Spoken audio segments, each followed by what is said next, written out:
अस्सलाम वालेकुम नाज़रीन, आप देख रहे हैं यूट्यूब चैनल और मैं हूं आपका मेज़बान गाजी मलिक। समाज के अंदर बढ़ती फैलती एक बुराई और एक नया तूफ़ान जो इस वक्त खड़ा हुआ है जम्मू कश्मीर के अंदर, वो ये है कि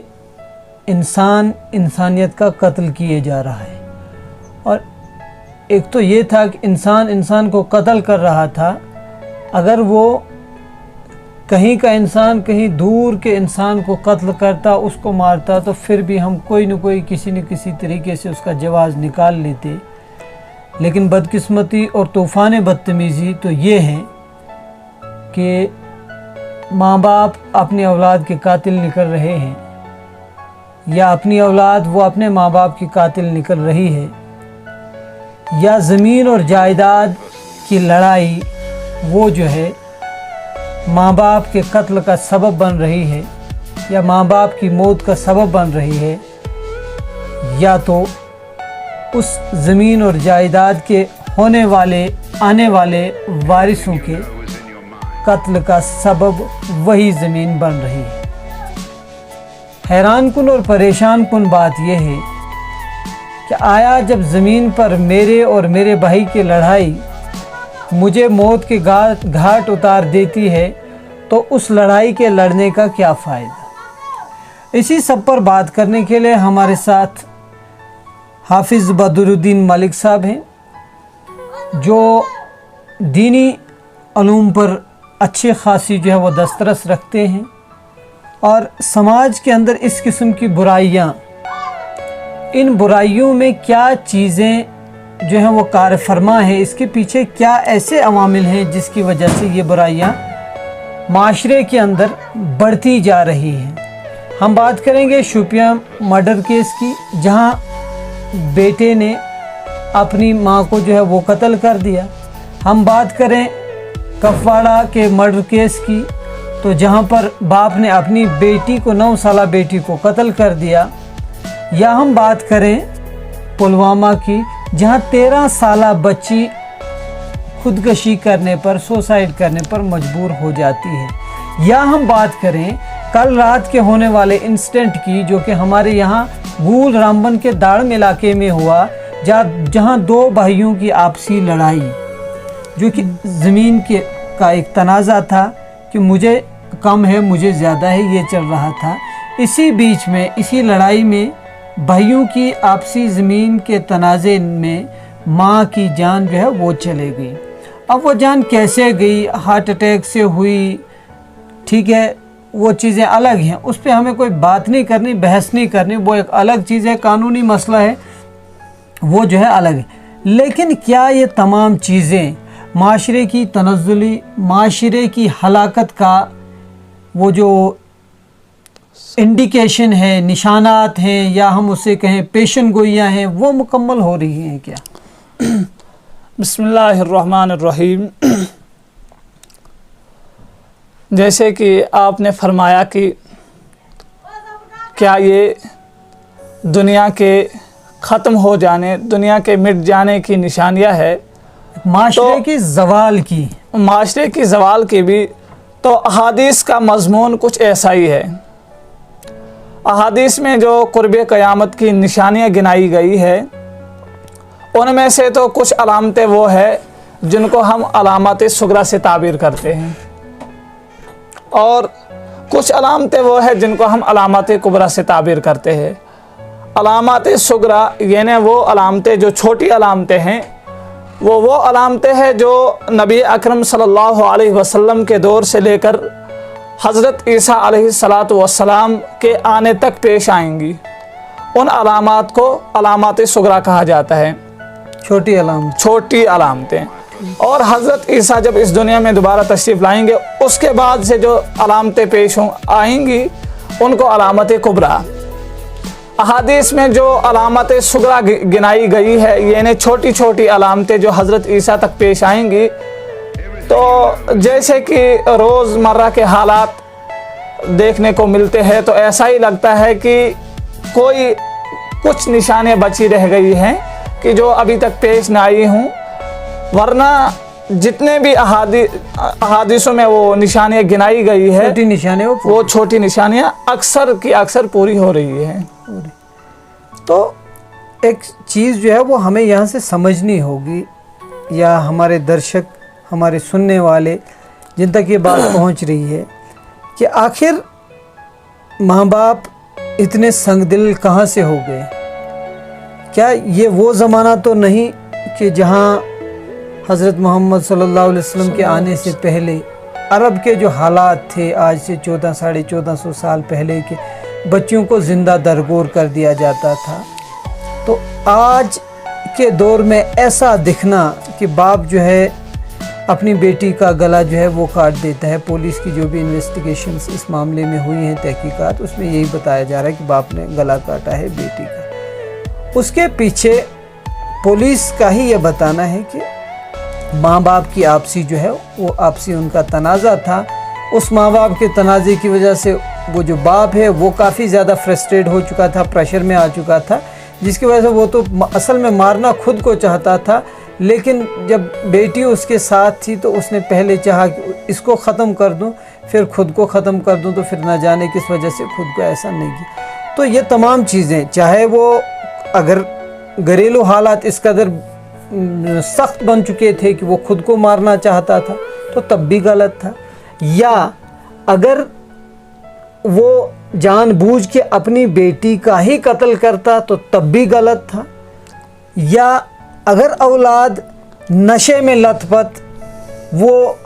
उल्टा माँ बाप के गले पड़ जाती है, उसकी जान ही ले लेती है उस नशे की हालत में। तो ये तमाम चीज़ें जो हैं, आखिर एक क्या हम ये समझें कि माशरे में, हमारे आज के इस माशरे में कहीं ना कहीं माँ बाप की जिस किस्म की तरबियत बच्चे को होनी चाहिए वो उसमें कमी रह गई है। देखिए,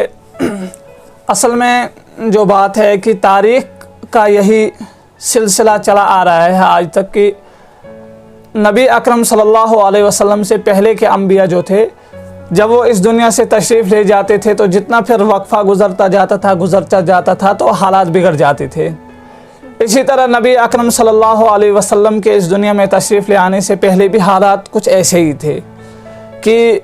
वालिदैन अपने बच्चों को ज़िंदा दरगोर किए जा रहे थे,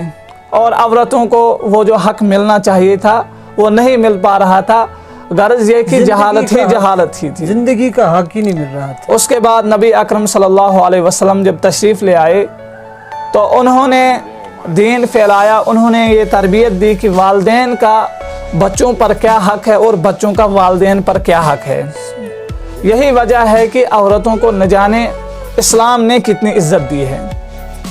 जहाँ पर वालिदैन के ज़िम्मा इस्लाम ने बच्चे का अच्छा नाम रखना, अकीका करना वगैरह, वहाँ पर वालिदैन की एक ज़िम्मेदारी ये भी बनती है कि वालिदैन अपने बच्चे की अच्छी से अच्छी तरबियत और अच्छी से अच्छी तालीम से आरास्ता कराएं। इसी तरह वालिदैन का जो अपने बच्चों पर हक़ है वो भी कुरान ने जा बजा बयान किया है। कुरान पाक की एक आयत जो पारा 15 में है, वक़दा रब्बुका अल्ला ताबुदू इल्ला इय्याहु, कि अल्लाह तबारक व तआला ने इस आयत में फ़रमाया है कि जहाँ पर आपको अल्लाह तबारक व तआला के अहकाम को पूरा करना है, इसी तरह आपको अपने वालिदैन की भी नाफरमानी नहीं करनी, बल्कि उनको हर तरीके से क्या कहते हैं नाराज़ बिल्कुल नहीं करना, बल्कि उनको राज़ी ही रखना है। यहाँ तक कि अगर वो बुरा करने को कहें, उन्हें बुरा मत कहो, लेकिन वो बुरा काम मत करो, यहाँ तक बताएंगे। हाँ, एक सहाबी जिनका नाम गालिबन साद बिन वकास, उनकी माँ जब वो खुद इस्लाम ले आए तो माँ ने ये कसम खाई कि मैं तब तक न कंगा करूँगी और न कुछ खाऊँगी, मैं भूखा मर जाऊँगी, अगर आप इस्लाम से वापस ना आए, यानी काफिर आप बन गए। तो साद बिन वकास ने ऐसा तो नहीं किया, लेकिन अपनी माँ की दिलजोई के लिए उसको उसने मनवाया, जिसकी वजह से उसने खाना खाया। तो कुरान ने एक आयत उतारी कि अगर व इन जाहदाका लितुश्रिक बी मा लैसा लक बिही इल्म,